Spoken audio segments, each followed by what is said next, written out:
sun, I'll be the bride and black that's making you run. I feel alright and we'll feel alright, cause we'll work it out. Yeah, we'll work it out. I'll be doing this if you ever doubt, till the love runs out, till the love runs out. I'll be your ghost, your game, your stadium. I'll be your 50,000 clapping like one. I feel alright and I feel alright, cause I worked it out. Yeah, I worked it out. I'll be doing this if you ever doubt, till the love runs out, till the love runs out. I've got my mind made up and I can't let go. I'm killing every second till it saves my soul. I'll be running till the love runs out, till the love runs out. And we'll start a fire and we'll shut it down, till the love runs out, till the love. Take it, Curtis. Woo! Can't help myself. Oh, can't help myself. Sugar pie, honey buns, sugar pie. Weaker than a man should be. I can't help myself. I'm a fool in love, see.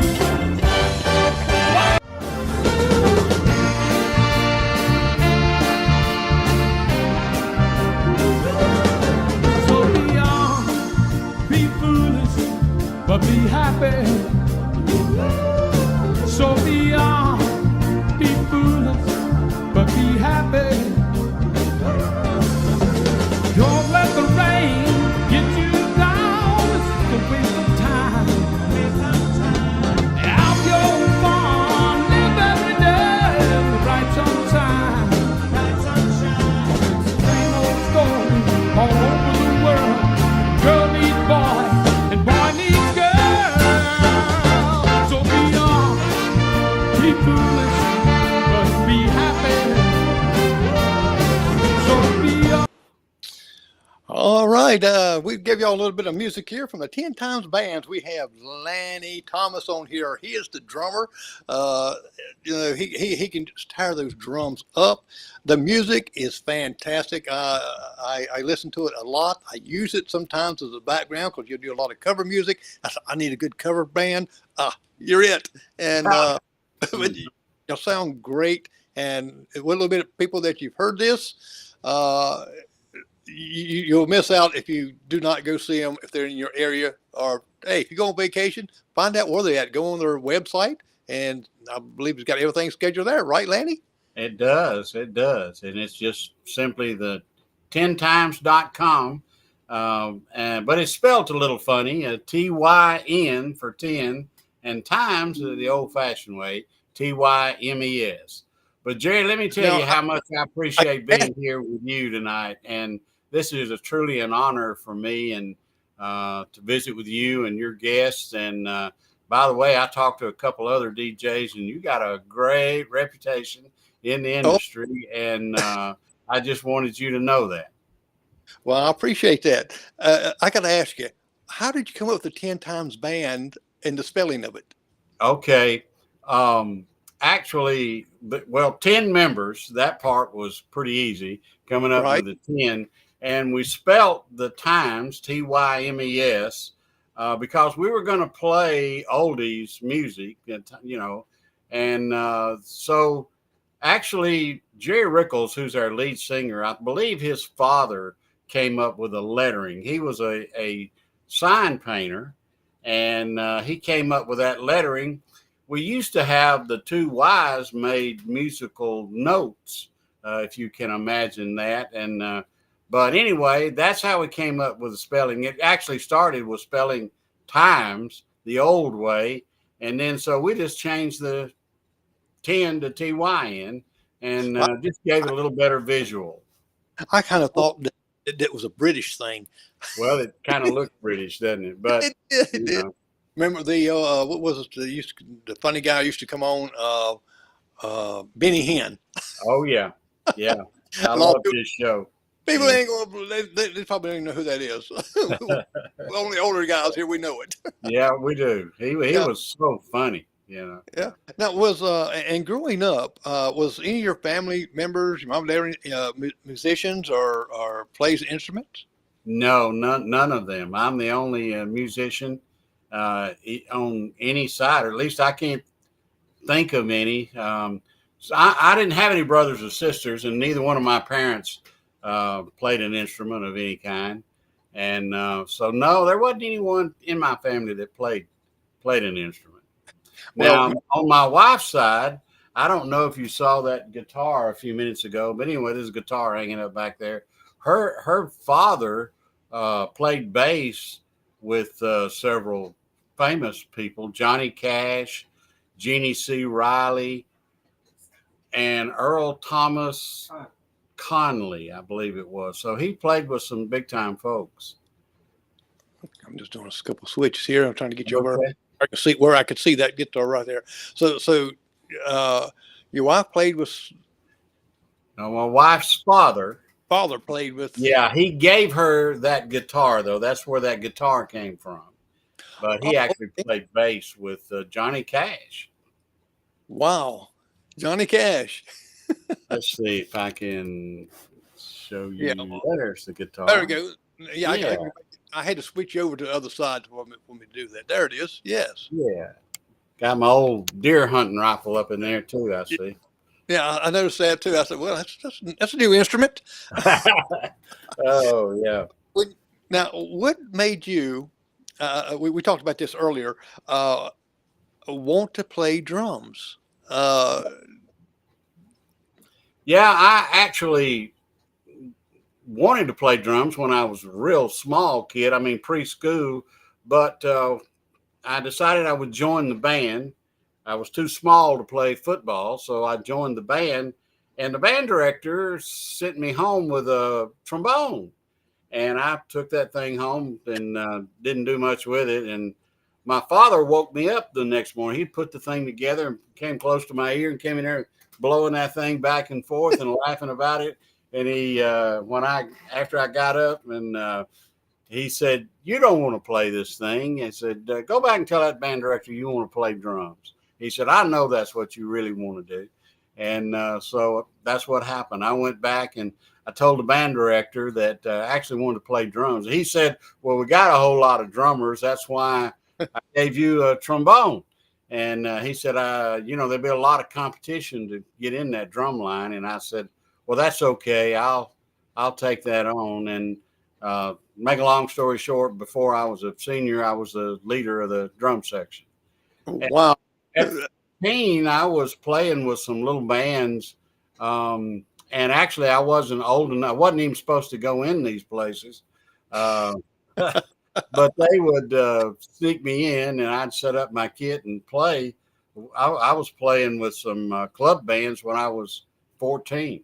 Yeah, I had a lady that I interviewed, and well, actually, it wasn't a lady; it was a guy, and he's talking about how he used to go play in some of these clubs, and he had the beard and all, and he said they kind of knew he wasn't, but nobody else did.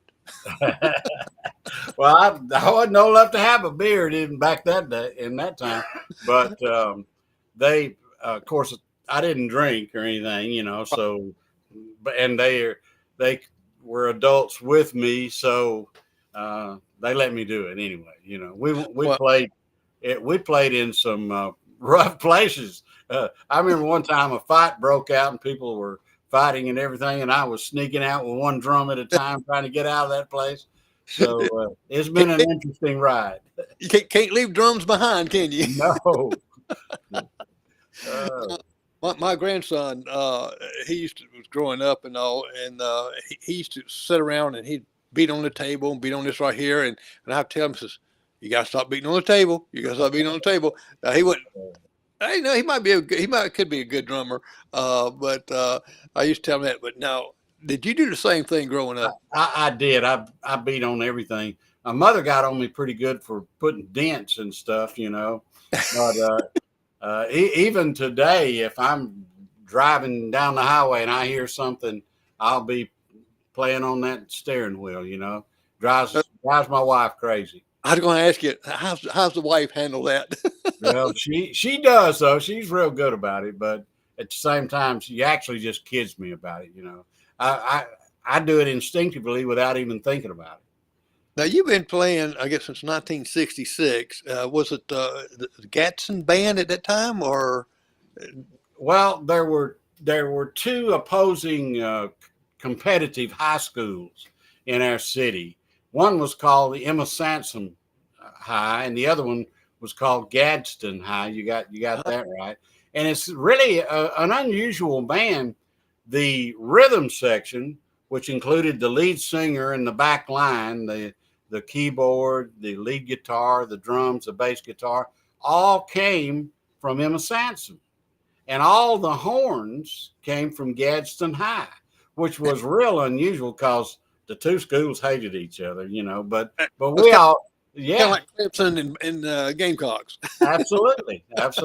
But we got along, and it actually increased our audience because Emma Sansom folks would come to see the Emma Sansom bunch, and the Gadsden folks would come to see the Gadsden folks. Made a pretty big crowd. Wow, well, that is great. Now, your band itself, who is? I know you had original members, and I know some that's passed away, and some you've got some new members in there. What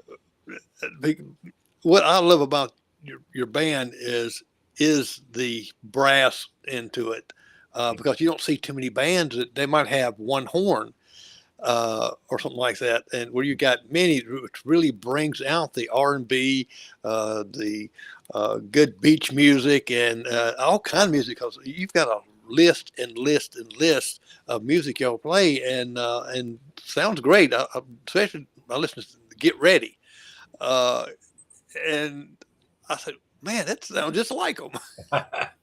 Oh, well, we are blessed in that way. We have a great horn section, and you're correct. We had 10 original members, and we still have 5 of the original, which is amazing since 1966. And we did take a break in there, a pretty long break, and then we got back together in 2000. But we've been going steady since 2000. But we've played from Myrtle Beach all the way over to San Diego and just about everywhere in between. We don't travel like that as much anymore, and COVID kind of put a big damper on everything. On a lot of stuff. So we're having to build back, just like everybody else is. They don't want to talk about it or say it, but the economy's also had an impact on bands and live events and that sort of thing. Plus, we are a special event band, and that was really impacted by COVID, But we the horn section is what makes the band. The horn section is the show. You were talking about them. They do the steps, and they're right there on the front. They interact with the audience, and that's what people come to hear. Really, is the horn section. But you have the beat. I do. I'm the heartbeat. But I'm the only drummer they've ever had, all this time. Do you throw your sticks up in the air or anything? I try not to, because when they go up, I'm not sure where they're coming down, The lights will blind you like. Yeah, I just try to keep that beat going, man. Yeah. Now, you want to name some of your members now? Give them a good job? Yeah. I hope I don't embarrass myself and forget somebody, but with 10, But our lead singer is Jerry Rickles, and our keyboard player is Ronnie Canutt. One of our saxophone players is Ken Striplin, and a trumpet player is Carl Sharp, and I'm Lanny. That's the 5 originals. Yes, sir. And then on bass, we have Freeman and Charlie Freeman. Yeah. And then we have 3 saxes in the band. And one of them, he's not related to me, although I've tried to get related to him. His name is Danny Thomas. and he is a superstar. He could play with anybody. And then Curtis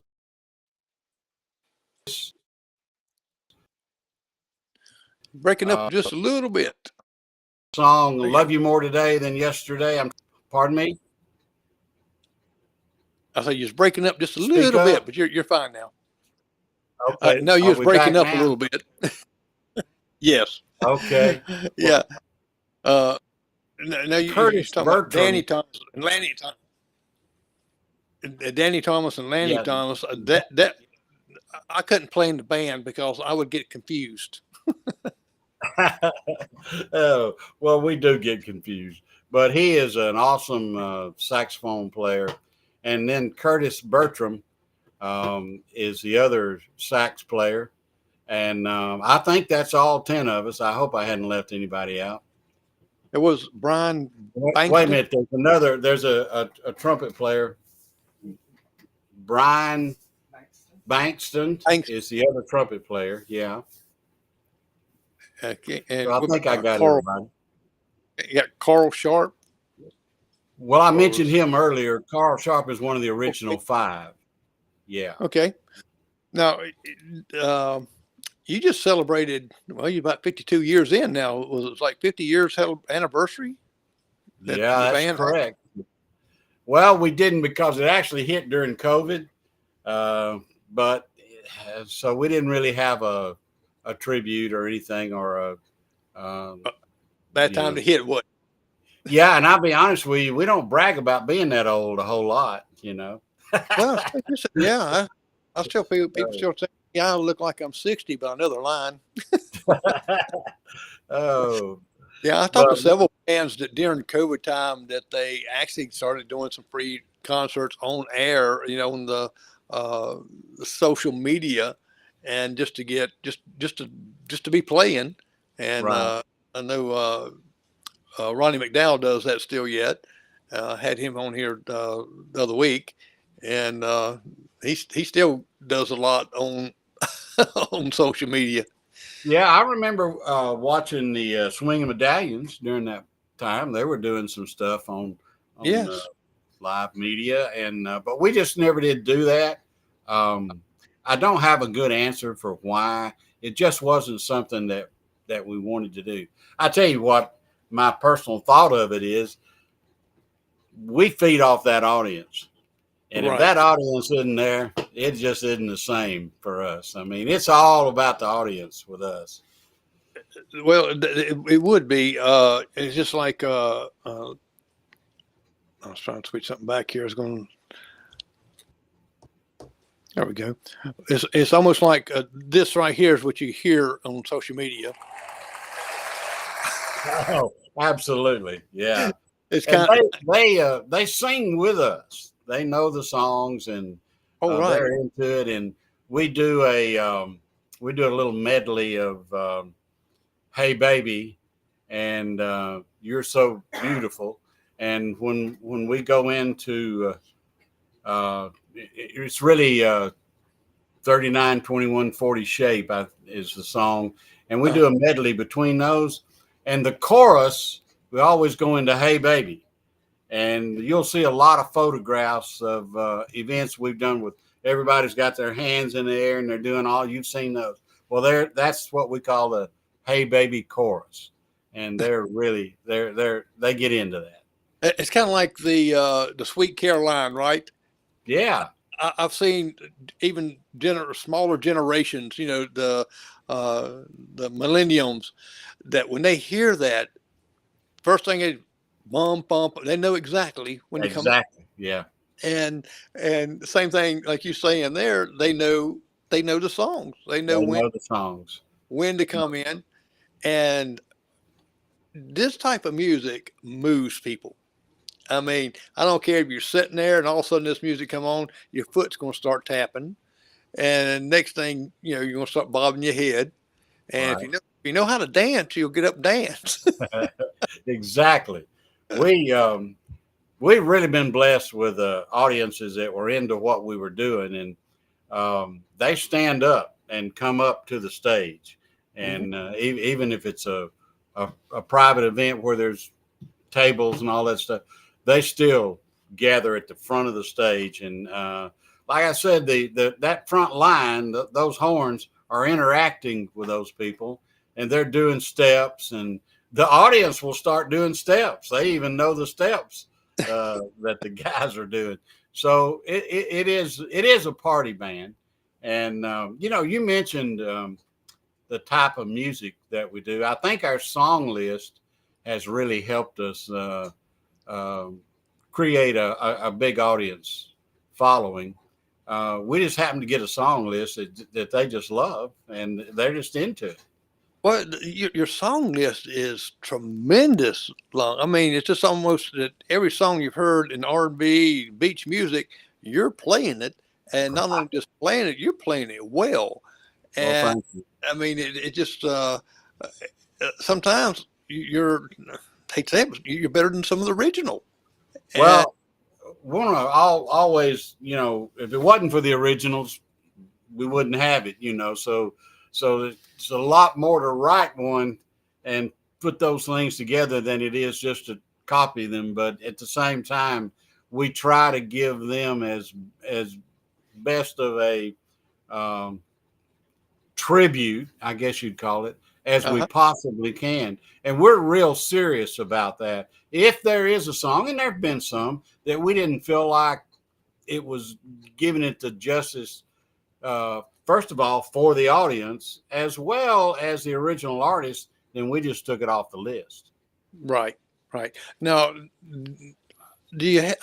I think I read somewhere you have 5 originals that your band's done, or is it more than that? No, we just 5 is the number, and I wrote the lyrics for all of those.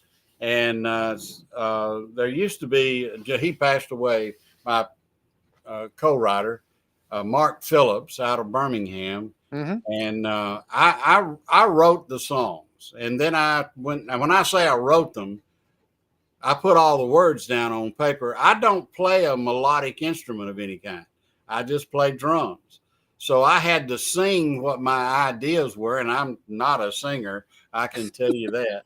But he had, for years and years, he had worked on commercials, and people would come in and give their ideas about what they wanted in the way of a commercial. So he had all of that experience, so he could easily understand what I was trying to do. So he put the demos together on a keyboard, and he's was a phenomenal singer. And so he put the demos for me together, and I took them out and actually played them before some beach music guys before our band recorded any. And Craig Woolard loved one of them, and he recorded it. And then the Band of Oz recorded one of the others before we did. But I actually did write the songs, and we have recorded them all since then. They all made some kind of chart, like somebody's beach music chart. A couple of them even went on up to number 1 on a couple of charts. Which one went up to number 1? A Wonderful Woman and Emerald Eyes. Oh, okay. Great. Now, when you wrote these songs, how did you just come up with the lyrics, or did something inspire you that you've seen, or? Well, I the best way I know to explain that is when we play, you would not, or maybe you would believe, how many people will come up and say, "Boy, you've made my night." You would not believe how many wonderful memories you have brought forth with the music that you play. I bet you even hear that every now and then. Yes. All right. Well, so along the line, I thought, well, listen, we get all these compliments about how well we play and how well we sound. Why couldn't we do some originals? And I really couldn't generate a lot of interest in doing originals. I guess we just had a phobia thinking we're just a cover band, so it was kind of hard in the beginning.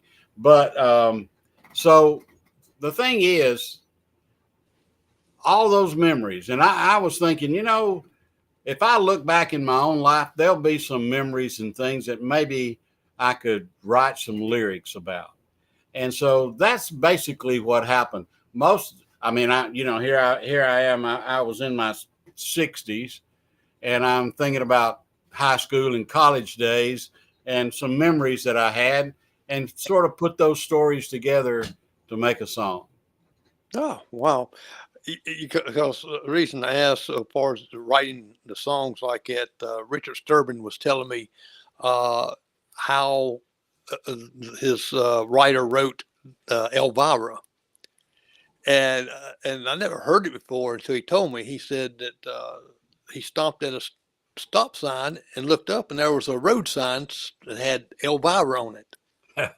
So he wrote it down, and he went down that road, and he said that road was full of potholes, and that's where the Bumpa Mau Mau come from. Oh, wow. That's cool. I wish my stories were as good as that. But anyway, it was an experience. It's been about 10 years now since I wrote those songs, and I haven't written anything lately, Yeah. Now, what is your reflection on some of the success of the band, that some of your biggest, I guess, accomplishments with the band, whether it be on stage with other artists opening, and tell me a little bit about those. Okay. Yeah, we were guest artists at the Beach Music Awards one year, and there were a lot of, as you know, well-known artists there, and one of our songs, the one that Craig Woolard recorded, was nominated Smoothie of the Year. So we were there, and had that going for us. But we actually, the album that we had at that time, I'm trying to think back, the album won Album of the Year, and I've got a trophy around here somewhere. So that was a big deal for us. And we had some people out in San Diego heard us in New Orleans, and they said, we want y'all to come to San Diego and play for us. It was a national convention, and they paid for all of our flights, flew us out there, and gave us a great big old check, like a lot more than we were. I mean, we knew we were going to get it, but they offered us a lot more than we were expecting to make that trip. And that was, I don't know, man, it was just, I mean, we felt big time at that point, you know what I'm saying? This was several years ago. But anyway, we've played Archie Manning's 60th birthday party at Eli Manning's house. Oh, wow. And Peyton was there as well. So we've had a good run. We played at the Shrimp Festival several times down on the Gulf Coast, Gulf Shores, Alabama, and our stage, our area was just as crowded as some of the other folks that were there, such as Eddie Money and a lot of several artists. And Did you get to meet Eddie Money? I didn't get to, because he was on when we came in, and we were on a different stage. So I would have loved to have met him, but I didn't get that opportunity. Well, some of the artists that you've met on your journey, opening up for, and played same venues, or I know that I think it was Eddie Money, Percy Sledge. Right, we were on the same show with some of those folks. I'm trying to think of who all they are. Some of the other things that a lot of people don't know about us, it's in line with what you're talking about. Not necessarily who we played with on stage, but we were invited to American Studios in Memphis, and this was the guy, Chips Moman, who recorded Elvis Going to Memphis album, and he did the Box Tops and several groups like that. And so we got the opportunity to go in there and play in that studio. And back in that time, they wanted he wanted our back line and our singer, but he didn't want all those horns. And Oh, so we said, well, no, we're a horn band and we're going to stick with that. We were just kids. We were college kids. We didn't realize we could have took that contract and then turned around, hired our horns as sidemen and traveled on, but we didn't know that. And later on, I read something where Chicago went through that same kind of thing. In the beginning, they couldn't get a recording contract because nobody wanted all those horns. Well, it was only three, and we had five. But anyway, I'm trying to recall. I'm having a senior moment on who that's all okay. we played with. But I we know. played with a lot of people. Percy Sledge, of course, is one of the bigger ones. And Bo Diddley. I Oh did yeah, with we Bo did Diddley. play with Bo Diddley in Birmingham at the Civic Center there. Actually, it was the National Guard Armory, and he got up on stage, sat in a chair by himself, and played his guitar, and that was the Bo Diddley show that night. And then we came on after him. And I think Gary Puckett, the Tams, Embers, all that's right there in We your we have we played with Gary Puckett down at Gulf Shores, and the Embers and Band of Oz and all them. They were all involved in the Beach Music Awards shows that we did. right. So fantastic guys, and we just love them. We still communicate, Oh, and that's so great. yeah. And Craig and I are good friends, and we are. He wanted he wanted that song. If there's a tear is the name of that song. He uh-huh. wanted to record that, and I said, "Well, I have a shot in Memphis. Um, Al Green is coming out with a new album, and I'm trying to get that song into Al Green. Actually, did get it there." And it made it all the way to the right the next to the last final cut, and then they cut it. So after that, I called Craig and I said, "Well, I didn't make it with Al Green, so you still want that song?" And he said, "I sure do." And he recorded it, and we were nominated Smoothie of the Year. Oh, my goodness. I bet he wishes now that he would have took that. I mean, well, maybe not. I don't know. Now, I have, wish he had. you know. have you got to go play on any cruises? I know you played on the Memphis Queen. We did. That was back in our college days. It was a big fraternity party. It was a joint fraternity party. And we went down Mississippi River for 2 hours, and they turned the boat around, and we learned Proud Mary just for that show. And they went crazy. We had to play that thing 15 times that night. Wow, Proud Mary. I remember that growing up. I mean, Yeah. it just got a great song to it. And then Aretha Franklin, not Aretha Franklin, Yeah, yeah, that took it on to a different step. that's right. And Yeah, it's always, and I still hear it every once in a while on the radio. I do too. Yeah, sure do. Now, have you ever went on any cruises? No, Like, we haven't done any of the cruises. I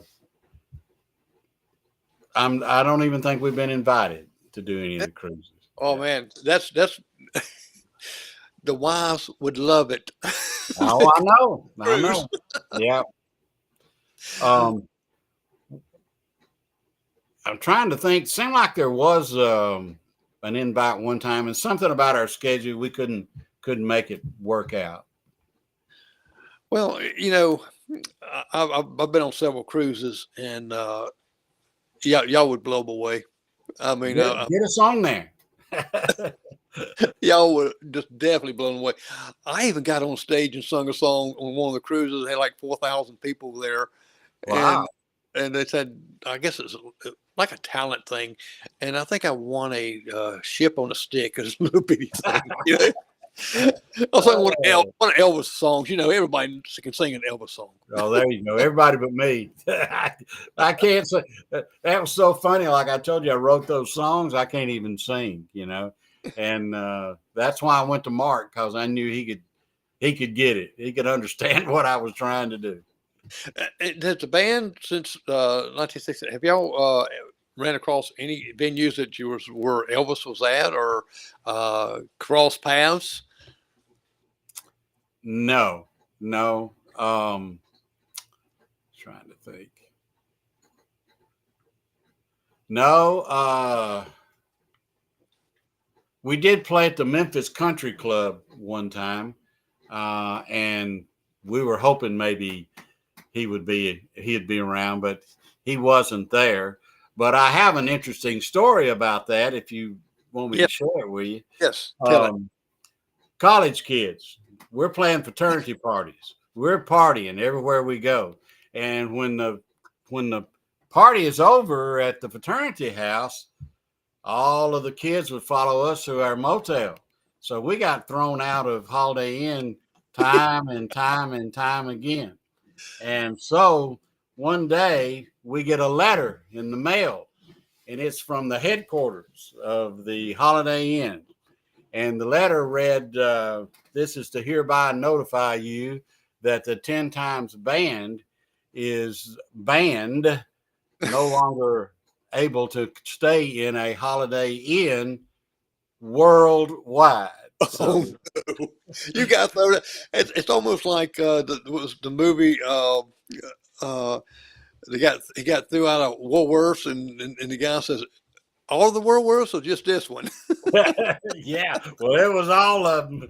However, we got later an invitation to play for this.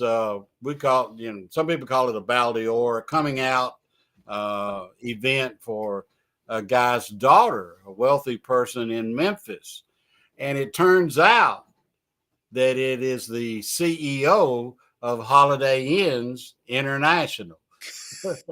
His daughter. We never mentioned the fact that we had been banned from all of his hotels, but Well, maybe he could have changed that and had y'all playing some of them hotels. maybe so.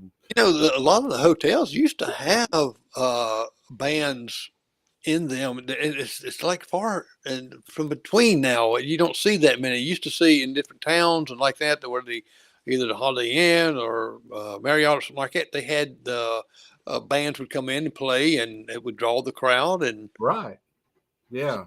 Well, only thing I see anymore would be like a solo artist or a duet or something like that. But I don't see any bands anymore doing that. right. Now we have some special events here in my little small town. I live in Buffalo, South Carolina, which is really outside the skirts of Union, South Carolina. But I always like telling everybody from Buffalo, and they think I'm from New York. And then they figure out with this accent, there's no way I could be from New York. I got you. Well, I usually or sometimes tell people we're from Birmingham because they don't know where Gadsden is, but it's just outside of Birmingham. Oh, okay. I don't know why I thought that you was in Georgia. No, it's Birmingham, Alabama. Yes. I don't know why. I was telling my wife, well, it is an hour difference. Yeah. That's why I asked that question.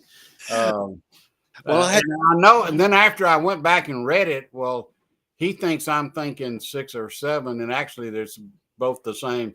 It's actually the same time, even though it's 6 and 7. Well, I do a lot of interviews out of Nashville, and the time frame is 1 hour difference. Right. Where they're going to be on 6, where I'm having them on 7. Right. Then I had a lady out of Palm Springs, California, and it's a 3 hour difference. So yeah. I'm interviewing her at 10 o'clock at night, while it's 7 o'clock at her end. Well, I made that, not realizing I made that mistake one time. We played for a college event. Trying to think, I think it was Ole Miss was playing in Memphis.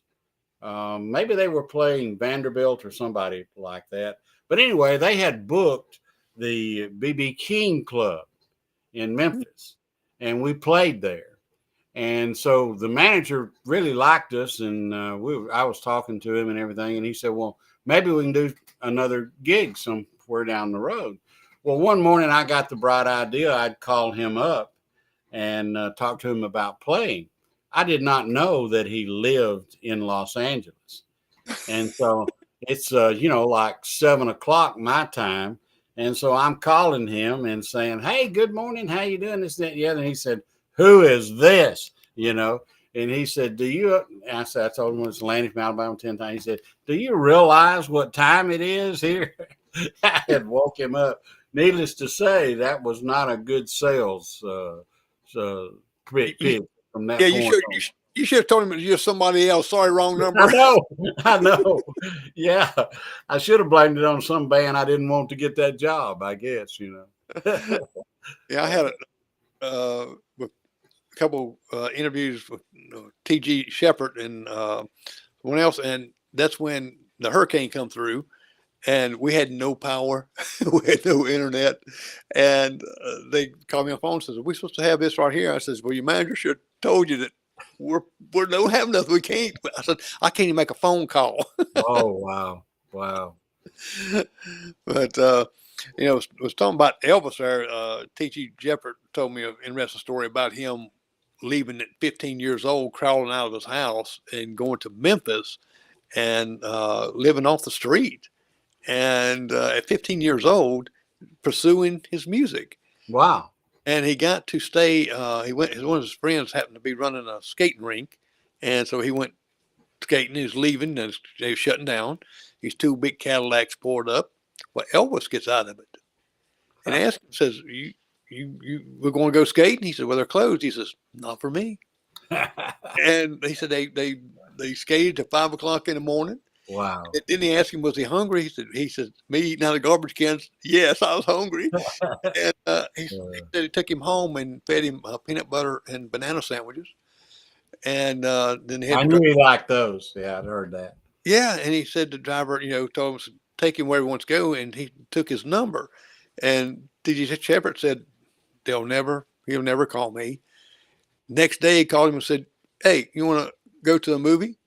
He said, relationship lasted like for 16 years until he passed away. He said Elvis bought him his first tour bus and told him to go and play.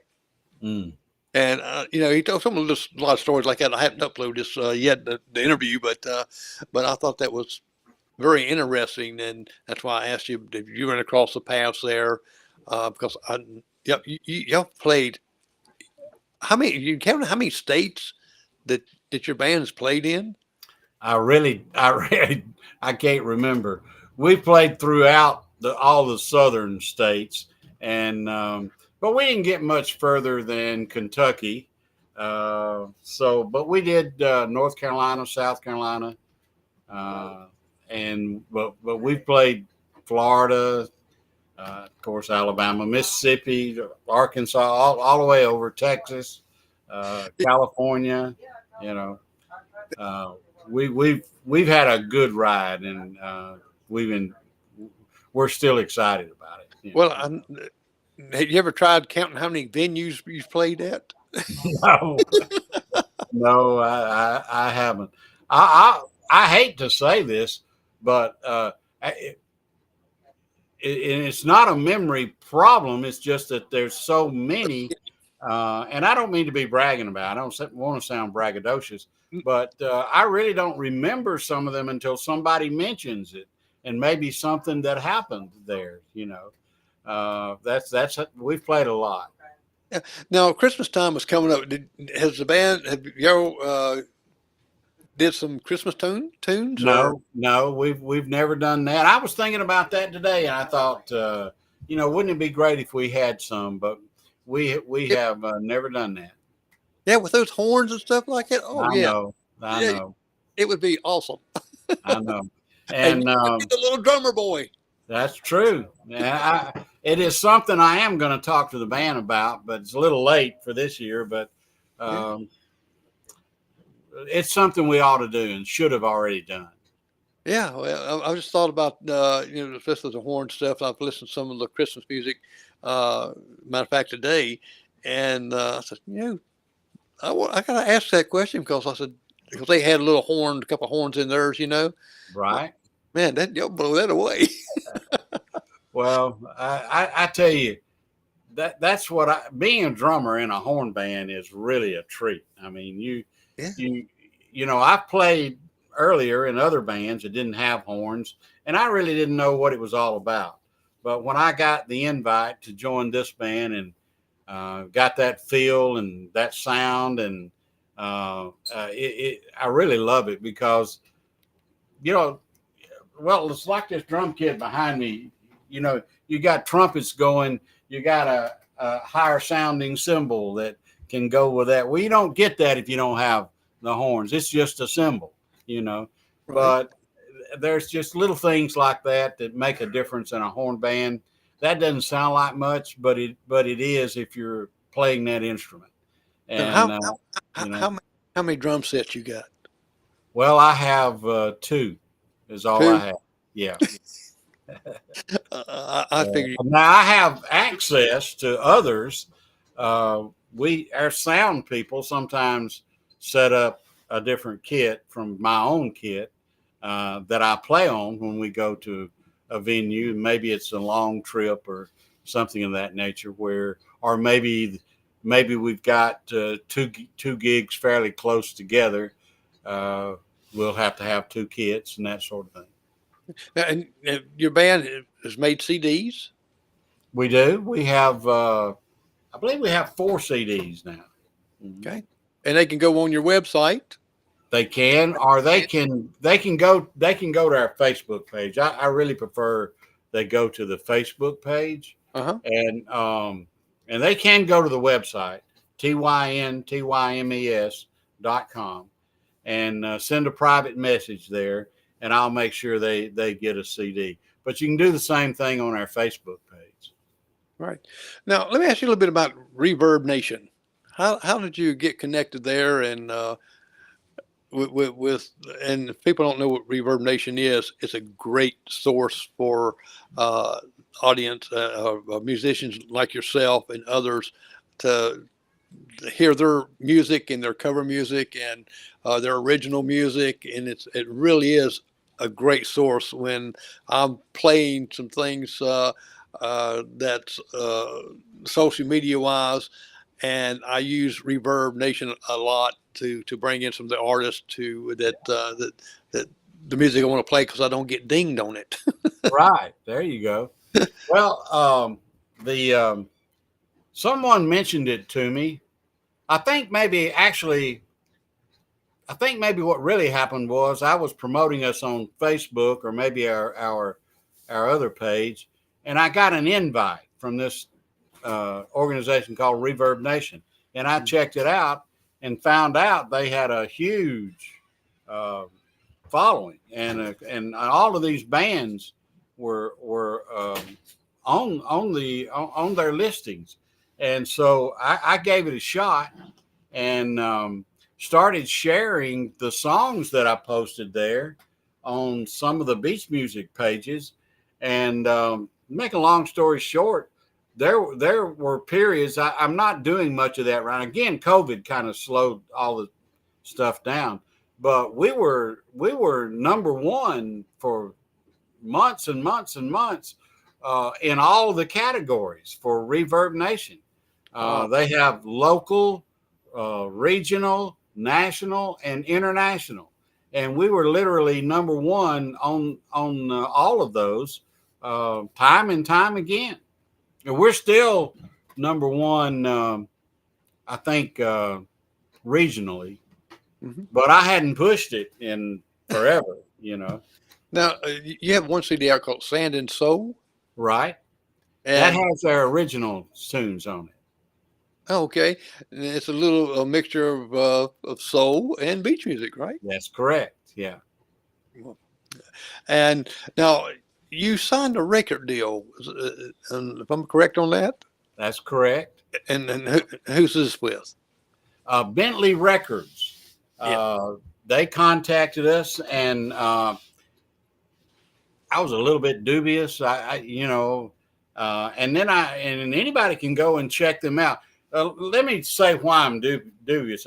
You get invites with a band like that. You get invites like that all the time, and we had a couple of uh, experiences with some labels, and they went bankrupt and some things like that. Then we didn't really.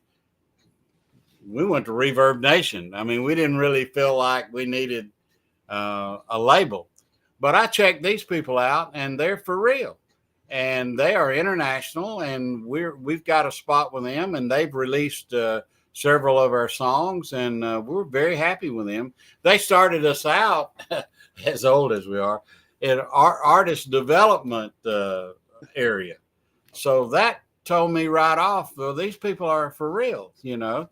And you didn't have to pay. Most of these people just want you to pay something, and they'll list your band and play some of your music, and that's it. But these folks are real, and we didn't have to pay anything. And they released songs for us internationally, so we're real happy with them.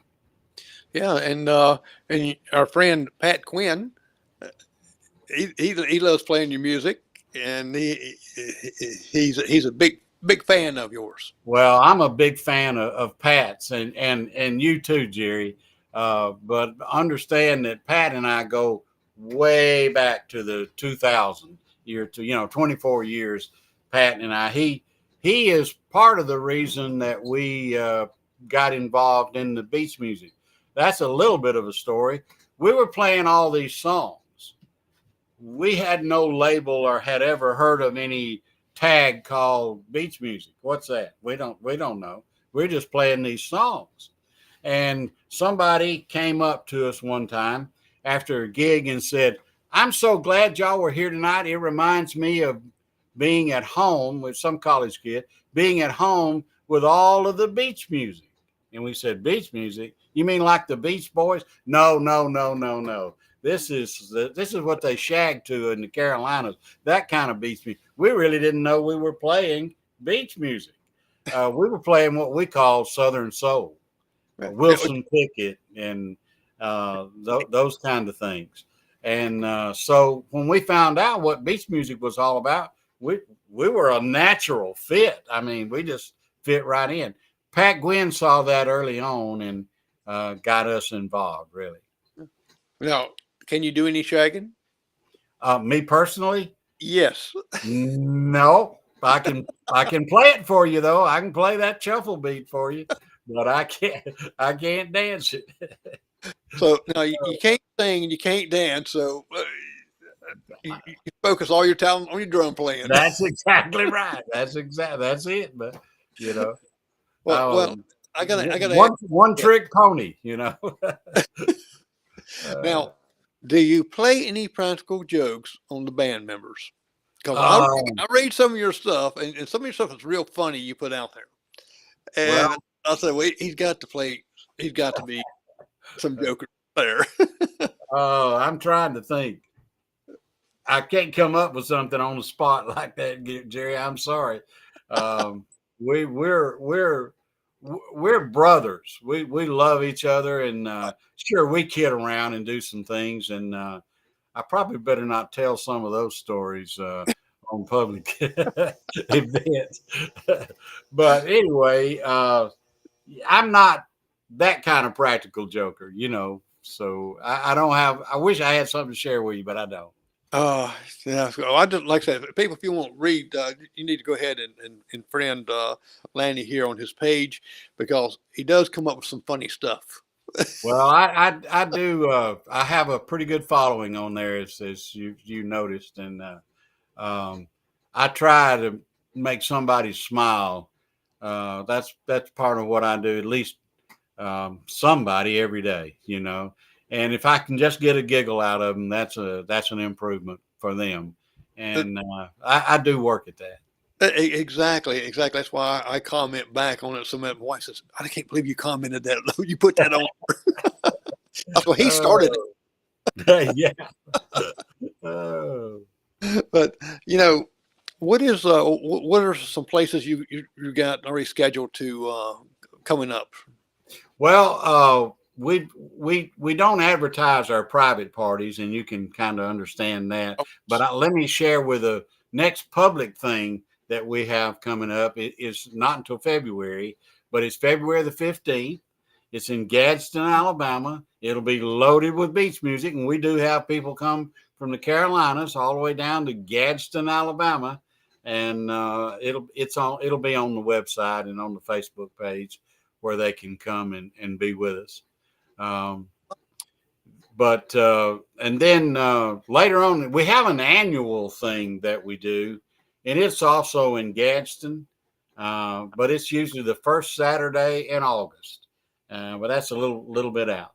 But right. anyway, we're working on some other things and trying to stay busy. And we're not at our age. We're not trying to play at clubs every night. If you understand where I'm coming from, we pick and choose, and we've been very blessed. You've been doing it so long like that. You've earned that privilege of picking and choosing. Yeah, I would agree with that. Oh. Yeah, I would like to be close enough sometime to live stream when you're playing a big audience. I've got wireless cameras that broadcasts us back to a hub, and I got like a studio out of my computer, and I can switch from camera to camera sitting back in the back somewhere 300 feet away. Yeah, and right. Instead of like 3 or 4 cameras up on stage there, and we're focused in when you're playing and all across there, the audience and things like that. So, you're welcome to come and do that. I don't have anything that is close enough for you, I don't think, unless you want to come to Gadsden. well, I am going to be retiring soon from one of my jobs. I've got like 3, including the broadcast. And I work for a Xerox Corporation also. Pastor a church full time, and so other than that, I don't do anything else. Well, let me share something with you. I was the executive director of the Dallas Life Foundation for 4 years. That's the homeless ministry for Baptist Church of Dallas, Texas. Oh, it was the largest. I think is we had 400 beds. I think it's one of the largest shelters in the country. And Zig Ziglar, you know who Zig Ziglar is? I've heard the name. Well, he's written a lot of motivational books, and he all of his presentations were Bible based. And he had a Sunday school class in Dallas, Texas, and I was a member of that, and occasionally would teach Sunday school there. And when he left, I became the teacher of the class there. Later on, became executive director of the homeless ministry there. Wow, that is fantastic. I pastor a Beach Street Presbyterian Church out of Gaffney. I've been there about 18 years, and they hadn't threw me out yet or nothing. And I even crack jokes sometimes up there, and they hadn't throw me out. My wife, she kind of gets on to me a little bit because I mentioned something about her or something up there. I understand that. I get that. And everybody looks around at her. Oh, yeah. Quiet, and she don't want that attention on her. Well, I went on tour with Zig Ziglar and his motivational speaking. I did some of that as well. And I learned in that process, always ask your wife before you tell a joke on stage that includes her. Yep. Yeah. Yes. Usually it's kind of making fun of myself. Then yeah, right. But I still bring her in on it. Exactly. Yeah. Well, we're getting close to the top of an hour. And wow, where'd it go? Yes, real quick. And Lanny, I appreciate this. I've learned a lot. I enjoy talking to you. And I know you're going to have great success. You already have. And I hope y'all have a great Thanksgiving too. I enjoyed it with your family, and relax a little bit, and before you get back and hard playing at it again. There you go. Well, Jerry, this has been a blessing, and you have made our Thanksgiving week a blessing, and we appreciate you, and we appreciate what you do. Without guys like yourself, we probably wouldn't be around anymore because you do play some of our music and people are reminded about us. So we mean it from the bottom of my heart. Thank you, and have a wonderful Christmas and Thanksgiving. And You maybe too. we can do this again sometime. I'll be a little better prepared next time. We- I we- we- was out deer hunting all day today, so Oh, you know. you get anything? Well, I saw something, but it was too little. So I didn't go for it. Yeah, I'll get back in touch with you before you do that February the 15th like that. Maybe do something down there for that. That'd be awesome. Yeah, And we'd love to do that. And I'm going to end the show by playing some of your music and just fade off from there. Send me some things I can put from you about you and your show on my Facebook page. Okay, I sure will. Okay. All right. God bless, and you have a great night. Thank you, and God bless you. Bye. Take it, Curtis.